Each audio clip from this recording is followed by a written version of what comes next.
Hello বন্ধুরা, আজকে নিয়ে চলে এসেছি তোমার সামনে একটি নতুন ভিডিও। আর এই মুহূর্তে তোমরা দেখতে পাচ্ছ একটি ছাদের রেলিং। এই ছাদের রেলিংটি 15 থেকে 16 বছর প্লাস্টার না করার কারণে শ্যাওলা এবং কালো স্পট জমে গেছে। আর এই শ্যাওলা কালো স্পটকে নিমিষের মধ্যে পরিষ্কার করা হচ্ছে ওয়াটার গানের মাধ্যমে।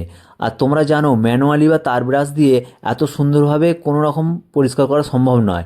তাই তোমাদেরকেও যদি ছাদ বা ওয়াল পরিষ্কার করাতে যাও, এই ওয়াটার গানের মাধ্যমে নিচে দেওয়া নাম্বারে অবশ্যই যোগাযোগ করো।